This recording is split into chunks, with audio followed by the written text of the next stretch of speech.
there mga beloved yung soulmates. Welcome po to Reso Tarot Channel. Kamusta po kayong lahat? Andito po yung lingkod nagbabalik upang bigyan po kayo na isang soulful and meaningful na tarot reading. Maraming salamat po sa inyong walang sawang tiwala, support at pagmamahal sa ating muling pagbabalik. Sana po yung mga returning viewers po, dati nating viewers, sana po makabalik po sila. Malaman po nila na ang inyong pong lingkod ay muling nagbabalik po dito sa Reso Tarot Channel. And if this is your first time po sa ating channel, please don't forget to like, mag-comment po kayo kapag naka-resonate kayo. And of course, huwag niyo kakalimutan mag-subscribe para mas lalong lumago ang ating channel. At mas marami pang makakilala na soulmates at matulungan natin sila na nabigyan ng soulful and meaningful na tarot reading. Huwag natin pong patagalin pa ang ating pong reading ngayon ay reading para sa buwan ng July 2024 para sa ating pinakamahal na nasa sign ng Aries. Okay, Aries, maghanda kayo. Ready na ba kayo? Sige, simulan na natin to. Aries, para sa inyo to. Spirit Universe, Spirit Guides, first card please para sa ating pinakamamahala na sa sign ng Aries. Ayun. Okay, Aries. Okay, Ace of Wands, your first card, Aries, sa July 2024 ay Ace of Wands. Ang ibig sabihin na nais parating na universe ay starting July 2024 ay parang magkakaroon ka daw ng transformation. Okay? Because this is a new beginning. Magtatanim ka ng mga bagay, ng mga dati mga hindi mo ginagawa para magkakaroon ng turning point. Okay? Siguro parang marami kang realizations na mangyayari sa buhay mo. Marami kang mga natutunan. Siguro sa hamon ng buhay na yung naranasan itong manakarang buwan na talagang lugbog na lugmok ka, Aries. There's a point na parang akala mo wala ng pag-asa. Starting July 2024, the universe will give you the courage. Bibigyan ka ng confidence at dito ay magkakaroon ng panibagong bloom. O panibagong shine sa iyong buhay na talagang mamamotivate ka para magpatuloy at mas lalong magsumikap na dati hindi mo ginagawa. Okay? Aries. Sige. Sundan natin. Again, if this is your first time po sa ating channel ha, mag-like po, mag-comment, mag-subscribe po tayo. Tuloy-tuloy na po itong ating reading ngayon, inyong lingkod. I am doing my best para may singit po sa ating busy na trabaho dito sa Australia dahil alam ko, nakakonsensya ko, napakarami nyo po mga soulmates na nag-aabang lagi sa ating reading. Sige, pupulutin po natin ang ating nahulog na baraha. Sige, Aries. Okay, King of Sword. Okay, ang yung pangalawang baraha ay King of Swords. Ano ibig sabihin nito? Aries, sa July 2024 ay talagang parang, alam mo yun, unti-unti mong, dahil nga sabi ko dito, dun sa una ay parang magkakaroon ng panibagong sigla, panibagong pag-asa. Dito sa King of Swords na to ay talagang yung sigla na to, yung confidence na to ay hindi basta-basta. Ito yung time na talagang parang may yung dati na parang ay nahayaan mo lang yung lahat. Ngayon para matututo ka ng lumaban. Okay? Aries, parang matututo ka ng kahit paano. Hindi naman gumante na parang mapasama. Parang hindi ka napapayag yung tulad ng dati na inaapi-api na lang. Inahayaan na lang lahat na mangyari na tinitingnan mo lang siya sa harapan. Kahit paano mayroong proactive. Maging proactive ka na, magkakaroon ka na ng action sa mga bagay na hindi mo kayang tiisin. Again, that's a good thing, Aries. Kasi like a king, hindi pwedeng papabayaan mo yung mga taong nasa paligid mo, yung mga bagay na nangyayari sa'yo kasi parang obligasyon mo na kahit paano ay sa ganyang paraan na lamang ay makatulong ka lalong-lalo na sa mga mahal mo sa buhay. At least ipaglaban mo sila or tulungan mo sila. Okay, that's it. Magiging matulungan ka. Sa July 2024 ay dito malalabas yung attitude mo ng pagiging matulungin o yung parang hindi mo matitiis yung mga nakikita mo sa paligid. Sige, magpatuloy po tayo. Maraming salamat po. I am praying na maraming nasa sign ng Aries ang makapanood po nitong reading natin ngayon at sana ay ayun, muli pong bumalik ang ating mga old viewers at muling subiglang ating channel, pero nevertheless kahit magkonti man o maraming views natin, magpapatuloy po tayo sapagkat alam kong napakarami na nag-iintay. Pulutin po natin, merong isang card po tayong nahulog, hindi po nahagip ng camera. Sige po. Okay, Aries. Wow, 4 of Swords. Sige, ayusin natin ito pang-4 at pang-5. Okay, 4 of Swords. 4 is like corner.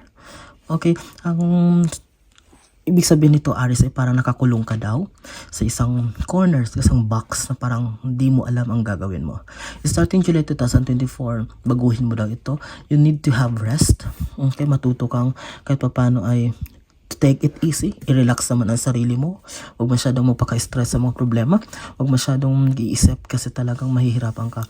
You are in a situation ngayon na parang nakakulong ka, parang yun ang pakiramdam mo, parang isang bilanggo, preso, na bukod sa nakabilanggo sa isa apat na sulok, ay marami pang mga tumatakbo sa isipan mo at marami pang mga puot, mga kalungkutan, sakit na nasa loob ng damdamin mo o yung nararanasan. Okay? July 2024, yung unti-unti mo na itong baguhin. Okay? Mag-relax. Okay? Sarili mo mismo makakatulong sa iyo, Aries. Okay? Huwag masyadong dibdibin ang mga bagay-bagay kasi maaring makapekto to sa iyo, lalong-lalong sa kalusugan mo. Okay, di ba? Pang-apat na baraha, Aries. Bakit sinabi ko na huwag masyadong isipin, huwag stressin ang sarili? Why? Because there's a 3 of Cups na parating para sa iyo, Aries. Anong ibig sabihin nito? There's a big celebration coming July 2024. Kalain mo yon.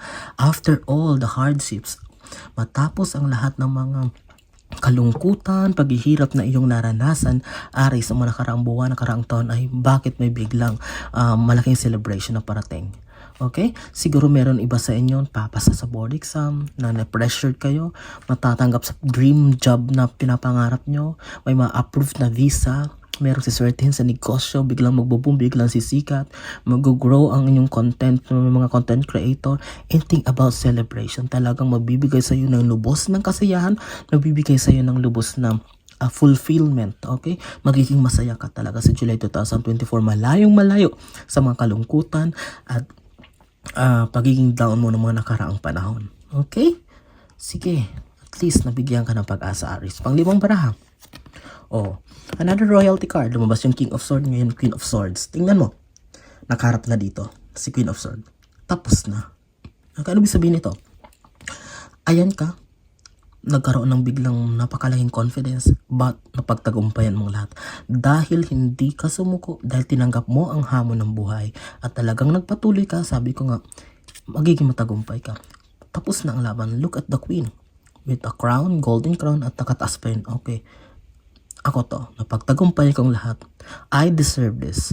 Okay, walang makakapigil sa'yo. Walang pwede mag-question sa'yo kung ano man mararating mo sa buhay sapagkat ginapang mo to, Aries, pinaghirapan mo to at talagang you truly deserve it. Okay, after all, hindi ka bumigay. After all the odds, despite of all the uncertainty sa buhay na hindi mo na alam kung may patutunguhan pa ba, pero dahil pinagpatuloy mo, dahil linaban mo, Aries, ay talagang here you are like a Queen of Swords, confident enough para tingalain at hangaan ang lahat. Wow! Sige! Again, I am praying na marami pong nasa sign ng Aries na makapanood dito ngayon. Please share po ha ang ating video para kahit paano mabigyan mo sila ng pag-asa. At kapag hindi po kayo makarasan, pwede nyo lang pong kunin ang inyong mensahe sa ibang reading sa ibang channel.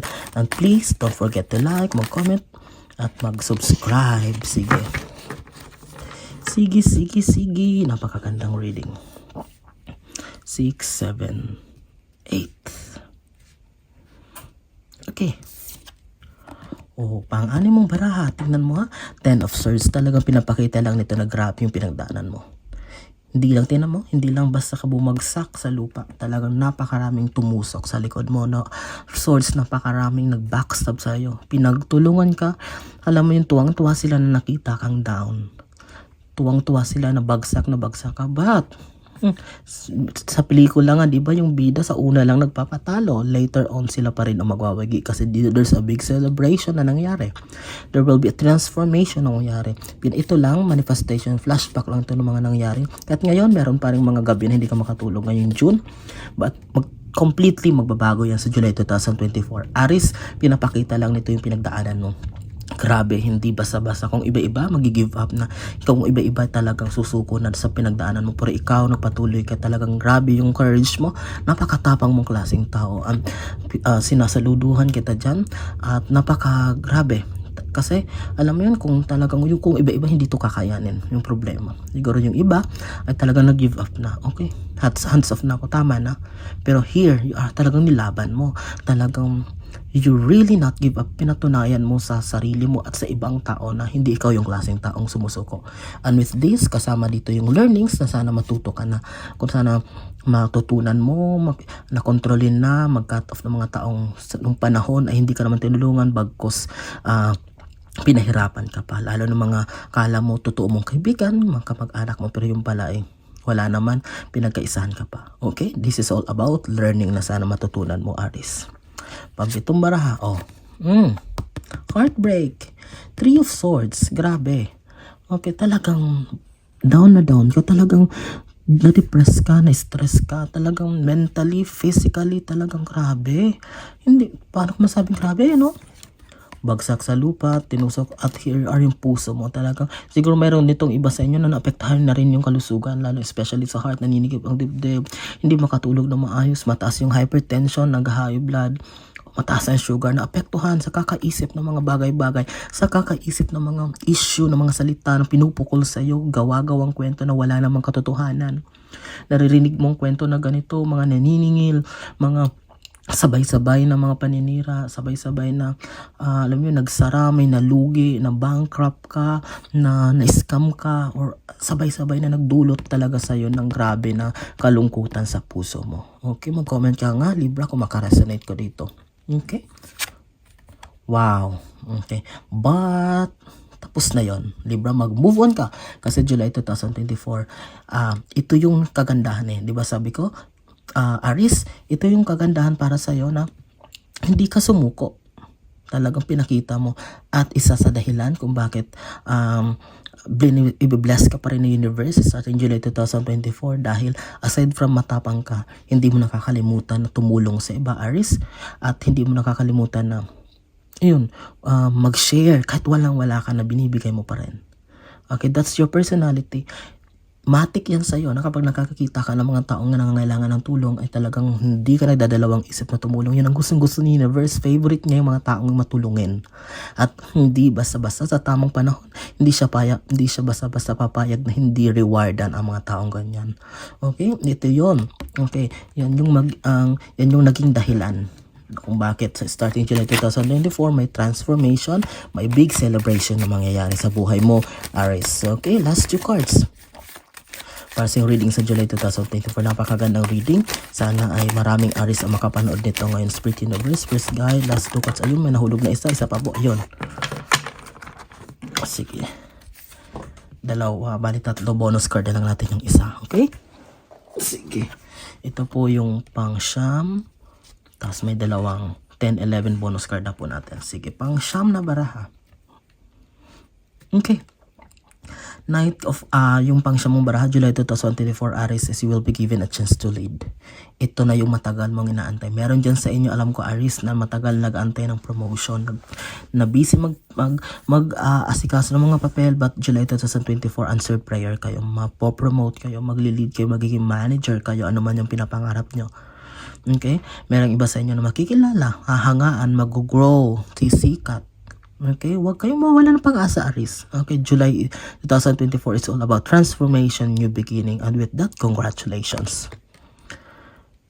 Tingnan natin tong 10 card and 11 card and magkasabay sila. Okay, di ba? 10th and 11th bonus card mo. Ang 10th card mo, tingnan mo, ay, what is this? 8 of Cups. Okay? Siguro, ang nais parating ng universe dito ay marami ka na daw napatunayan. Isa sa nagkukos sa'yo kung bakit malungkot ka man nakarampan, hindi ka content, ay dahil hindi ka kontento. Parang nawala sa'yo yung sense of gratitude na although napakarami lang, hindi mo lang napapansin, hindi ka marunong magpasalamat. July 2024, ay ma-realize mo ang lahat na ito na kahit paano ay napakarami ko na palang napatunayan, napakalayo na narating ko. At take it easy, isa-isa lang, dahan-dahan lang kasi makakarating ka din. At yung blessings ay bubuo sa'yo kung marunong ka makontento. And yung bonus card natin is 2 of Pentacles. Pero ibig sabihin, pag dumating na yung blessings, matuto na. Lesson learned na. Balansehin, wag basta-basta puro gastos. Wag buhos biyaya. Kasi mahirap na kapag nawawalan tayo, Aries. Okay? That's it. Ang isang napakaganda, napakalinaw na mensahe ng universe, napaka-soulful and meaningful ang tarot reading para sa inyo pinakamamahal kong nasa sign ng Aries. Again, please like, comment, and share po natin ang ating video ngayon para maraming Aries na makapanood at mag-grow ang ating channel. Lalong-lalo na ngayon nagbabalik ang iyong lingkod. Maraming salamat. Mag-iingat po kayo lagi, pinamamahal kong soulmates, and God bless us all.